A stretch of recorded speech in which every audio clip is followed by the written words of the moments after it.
Hello there, Aquarius sign. Welcome to your monthly reading. So this reading is for the month of June. Aquarius, love reading for Aquarius, Sun, Moon, Rising, Venus. Aquarius, hindi lahat ng Aquarius maka-resonate sa reading na to. So takes what resonates and leave the rest. Cross watchers, pwedeng kayo to at hindi sila Aquarius. So put yourself in a situation kung saan kayo naka-resonate. So Aquarius, if hindi kayo naka-resonate sa reading na to, please do check your other placement. Your Sun, your Moon, your Rising, your Venus sign. Dahil pwedeng doon kayo maka-resonate at hindi dito. So, let's start. Aquarius, ano yung pwedeng mangyari this month of June love reading sa inyo and sa relationship ninyo. And titignan muna natin kung ano yung nangyayari ngayon. So, what is happening right now? Love reading, Aquarius, Sun, Moon, Rising, Venus. I'm going to pull an oracle card. You are wrong. So, sabi ng person mo, mali ka daw, Aquarius. So, let's see. This is for the both of you. Your relationship.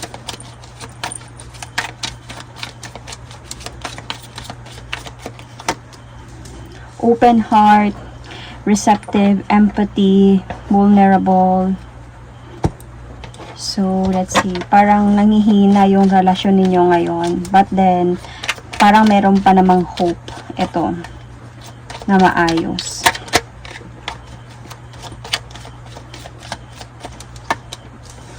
Love, unconditional love, self-love, oneness, passion, affection, attraction, you still love this person. So, ano yung gusto sabihin sa'yo ng person mo in Tagalog version? So, ano yung gusto niyang sabihin sa'yo?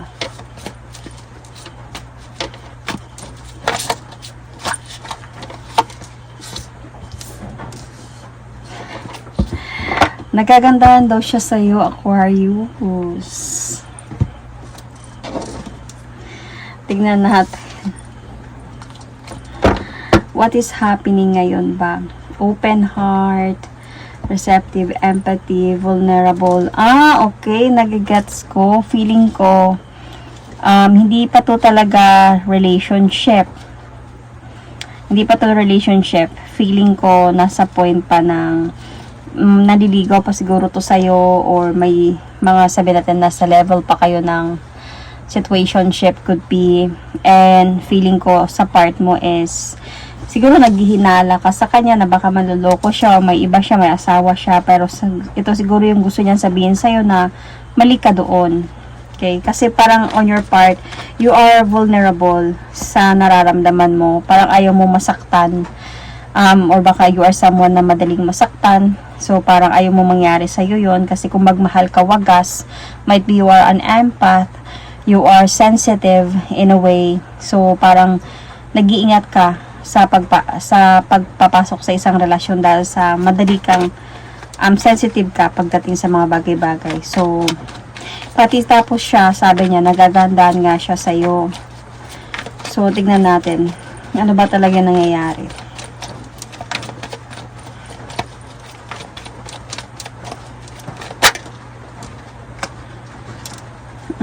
Okay. Itong person na to, feeling ko,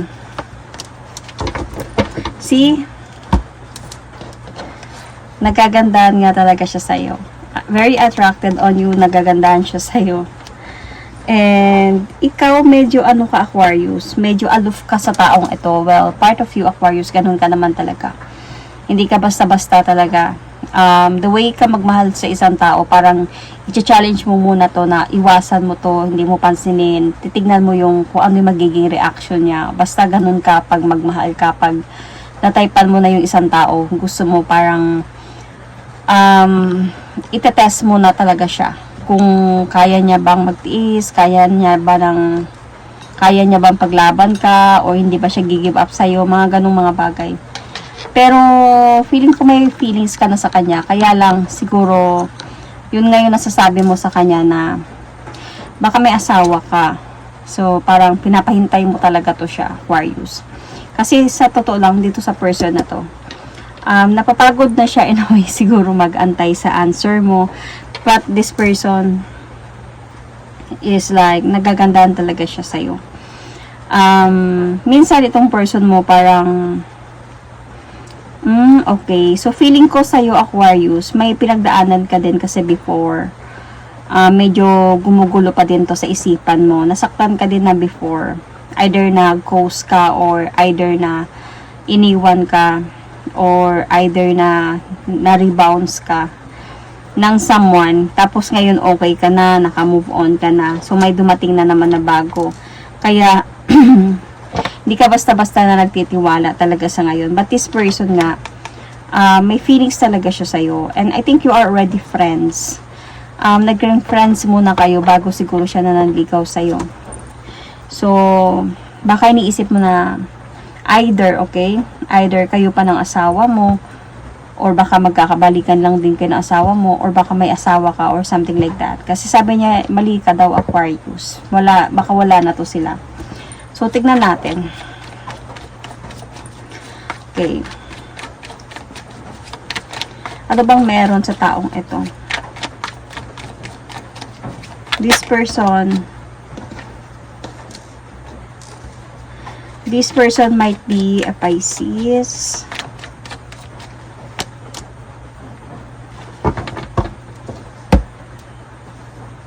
Or Sagittarius or Aries. Anyway, hiwalay na pala siya, Aquarius. Hiwalay na siya and may cheating din na nangyari sa kanila. So, parang hindi na sila nag-uusap ngayon. Cold na yung connection nila and right now, he's trying to prove it to you. He's trying to do some action to prove it to you na mali ka sa paratang mo sa kanya. Wala na silang dalawa nito. So, parang sa ngayon, trinay niya naman siguro. Trinay niyang ipaglaban din yun. Could be yung marriage. Kasi may marriage card doon. Pero ayaw na din sa kanya nung babae siguro. Okay, babae or lalaki. Parang ayaw na din. So, trinay niya din, however, para magkaayos. Pero parang wala na. Hindi na nagiging masaya until na-cut off na yung connection nila. Na-cut off na yung cycle nila. And naghiwalay na talaga sila. Dalawa. So, if ever man na may connection or anything, I think support. Kasi baka meron silang responsibility. Baka past person to. So, ito yung iniisip mo. Na baka sila pa o baka pwedeng magkabalikan pa sila. Pero wala na daw sila. Kaya sabi niya, you were wrong. So, ano ba yung nararamdaman niya para sa'yo?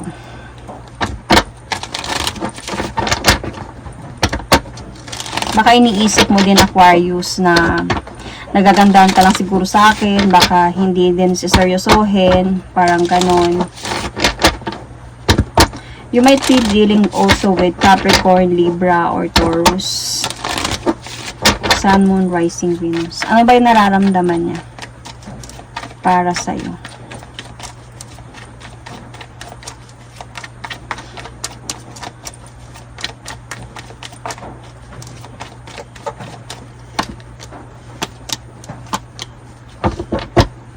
See, nagaganda talaga. Nagagandahan talaga siya sa'yo, Aquarius. And, this person, nakikita niya kasi yung potential mo na you are someone na, I think, you are in social media, could be na ikaw siguro yung tao na someone na who is making my vlog sa TikTok ba, may gilig ka. Doon kanya nakikita. And doon siya na-attract sa'yo, doon siya nagagandahan sa'yo, sa panonood niya sa'yo. This could be like that. So, parang andun sa point na doon siya na-attract sa'yo. Then suddenly, gusto niyang, syempre, magkaroon kayo ng something, magkaroon ka ng relasyon, gusto ka niyang ligawan. And, yeah, totoo, married naman siya. Alam niya yon na married siya. Or baka nga ramdam niya nga baka ikaw din, baka meron ka na din sigurong someone, yun din yung feeling niya dito. But then, or it's either yung feeling niya na kaya mo siya hindi pa sinasagot or kaya mo siya hindi pinapansin Kasi yun nga, siguro iniisip mo na may asawa nga siya pa. Pero you are wrong, sabi niya. So, parang hindi siya nakakatulog sa kakaisip sa'yo. Kasi nga nagagandahan siya sa'yo. Sana all. And, parang andun din sa point na gusto niya talaga na yun makita ka to move forward towards with you. Though, hindi talaga siya sure sa kung ano yung pwedeng magiging reaction mo or ano yung pwedeng magiging decision mo. Nag-aantay lang naman siya. Pero ikaw kasi parang hindi mo pinaparamdam sa kanya na may chance or something. Kaya nga, nag-aantay siya, tas parang napapagod na din siya. So, hindi niya alam kung anong gagawin niya. Pero, kung sakaling man na may action ka na dito or may sagot ka na siguro sa kanya, then, titignan niya kung ano yung, kung sakaling sasagutin mo siya, then mas magiging masaya siya. Pero kung sakaling hindi mo din siguro siya sasagutin, then anong gagawin niya, 'di ba? Pero yun yung feelings niya para sa iyo.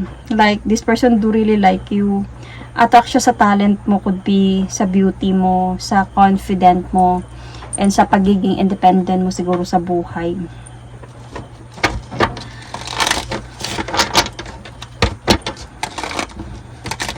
So ikaw, ano naman yung nararamdaman mo sa taong ito?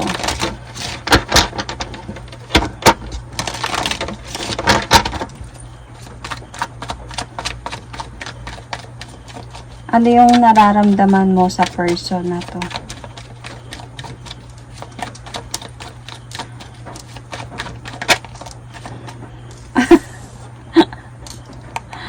Page of Wands in reverse. Ayaw mo man siyang kausapin. See, yun na nga, naiipit ka in a way. Kasi may love na din dito. Sa totoo lang, may communication na talaga kayo nito. Pero naiipit ka sa decision mo.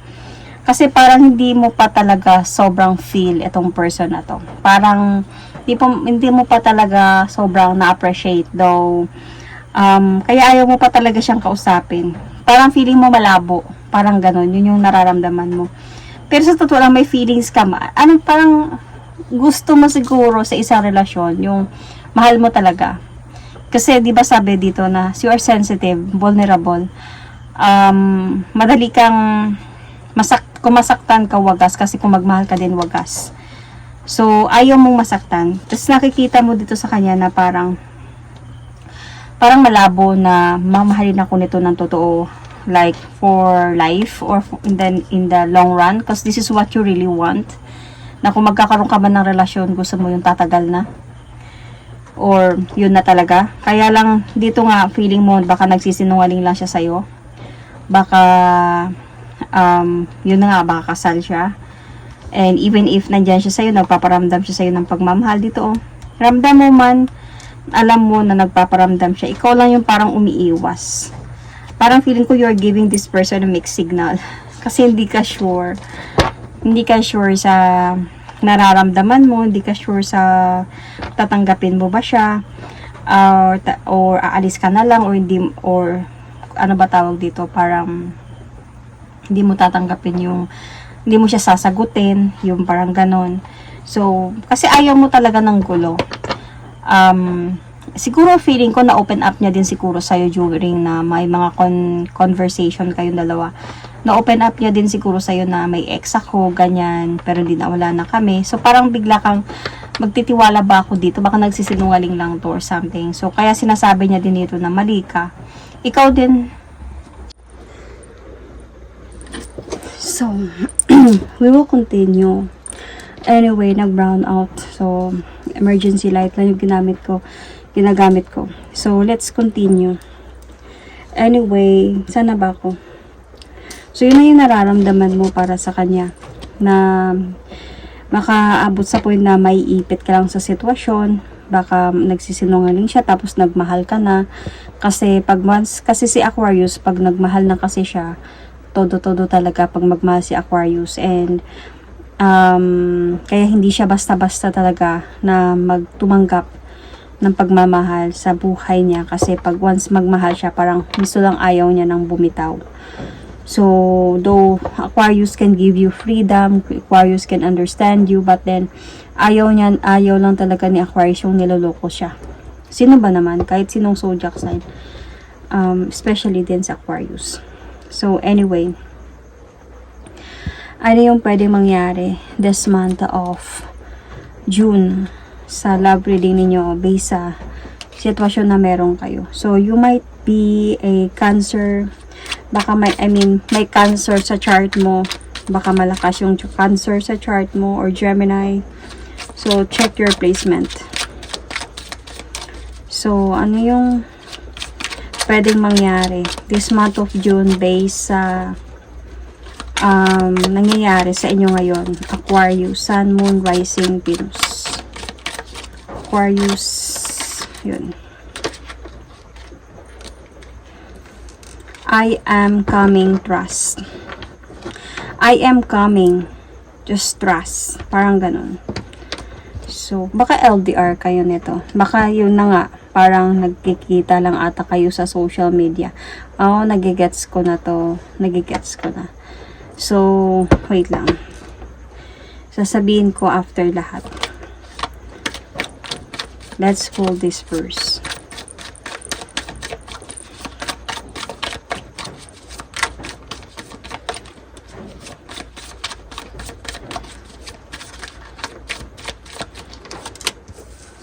One day, same day, somewhere, another time. Okay. So, let's see.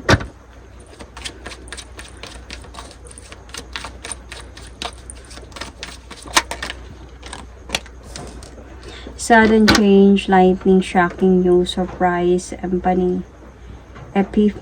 transformation. Ano yung gusto niyan sabihin sa'yo? Possible na gusto niyan sabihin sa'yo. Okay, possible na gusto niyan sabihin sa'yo this month of June or in the near future.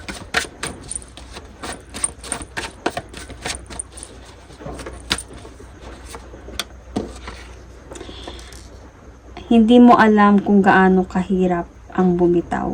Oh, Aquarius, feeling ko lang. Sa'yo yung nanggaling yung sudden change, kasi this is your card. Okay. So, let's see.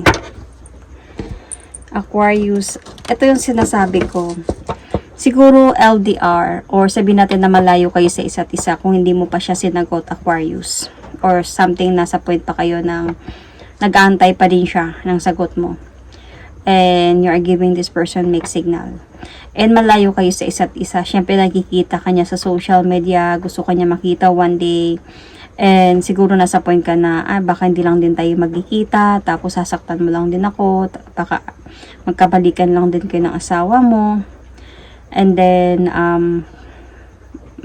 sensitive ako pagdating sa pagmamahal. Parang ganun. Pero sinabi niya sa'yo na makikipagkita ako sa'yo. Magtiwala ka lang. So, possible na pupuntahan kita. Magtiwala ka lang. Pwedeng ganun. So, kasi sabi niya dito, I am coming. Just trust. And, feeling ko dito, itong person mo, dumating na din siguro kayo sa point na nagkaroon na din talaga kayo ng complete relationship. Might be this month of June, in the near future, mas sasagutin mo na siya. And then, kasi sabi dito, nagpaplano na siguro itong person na to na one day, someday, somewhere, another time, na one day, magkikita talaga kayo or magpaplano talaga siya na puntahan ka. Kaya lang, feeling ko, no, habang nasa relasyon kayo, since ikaw, nahihirapan ka magtiwala sa kanya, mayroong sudden change, lightning dito, sa'yo, sa part mo. Kasi sabi niya nga, hindi mo alam kung gaano kahirap ang bumitaw. Kasi parang, feeling ko, Aquarius, ikaw yung, baka hindi ka na nagparamdam sa kanya. And then, parang wala siyang choice kundi bitawan ka. Dahil nga hindi ka sure sa mga nararamdaman mo. Kasi sa totoo lang, Aquarius, hindi ka ganun ka sobrang in love sa kanya. Hindi ka sobra talaga din nakikipag-communicate sa kanya. So, remember, pwede itong vice versa, okay? Pwede itong sa cross-watchers to at hindi si Aquarius.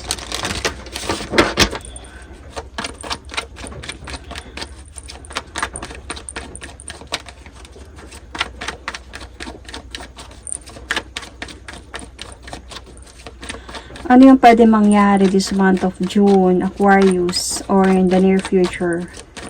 Love reading sa mga nangyayari sa inyo ngayon.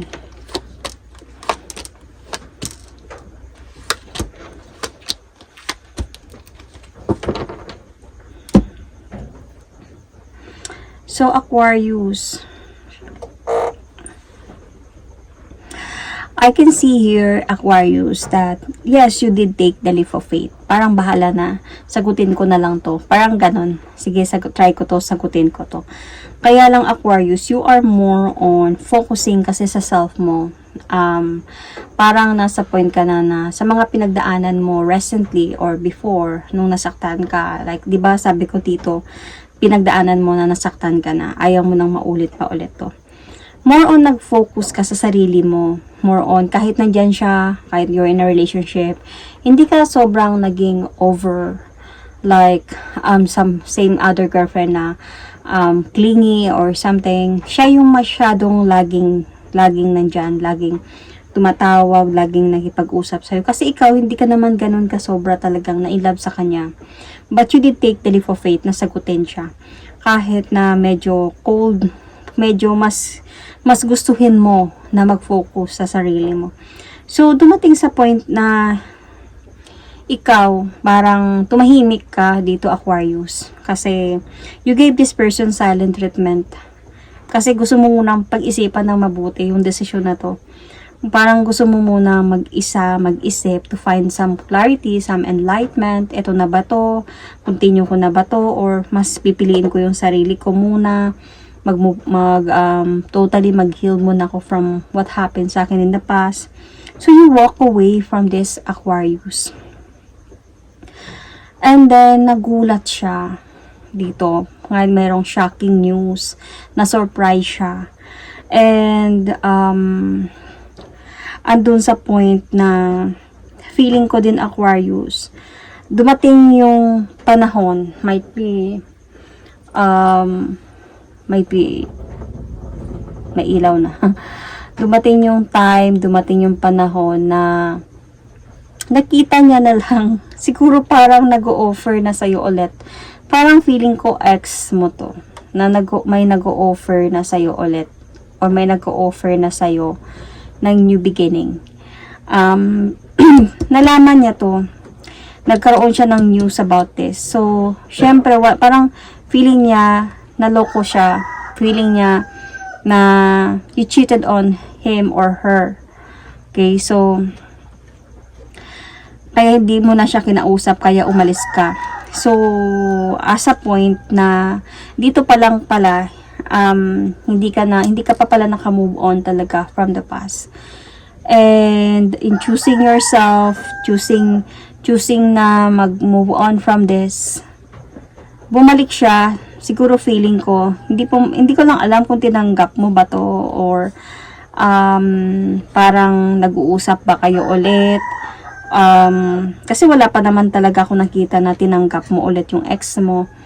Parang naliligaw lang siguro sa'yo ulit or gusto kang makuha ulit, gusto gusto niya magkabalikan kayo ulit. So, nung nalaman niya to, syempre, nasaktan siya. Feeling niya, naloko siya. So, parang asa point siya na sinabi niya dito na hindi mo lang alam kung gaano kahirap ang bumitaw. So, see, nahirapan din siya mag-move on. Kasi willing talaga siya, willing siya to see you, willing siya to offer you new beginning. Nag-aantay talaga siya dito ng right time, one day, soon, na makipagkita sa'yo, na carry ka niyang ipaglaban at makipagkita sa'yo. So, gusto niya maging masaya talaga kayo. Then, suddenly nga, ikaw yung hindi sure dito. So, pwede, as I said, pwede itong vice versa, okay? Pwede itong sa cross-watchers. So, kaya hindi kayo natuloy, hindi na kayo nagkaroon ng relationship, Aquarius. So, yun. That is my reading for you. And you might be dealing also with Taurus or Libra or Virgo. Aquarius might be, this is you, Aquarius, who walk away. So, Sun, Moon, Rising, Venus. So, that is my reading for you, Aquarius. Thank you and God bless.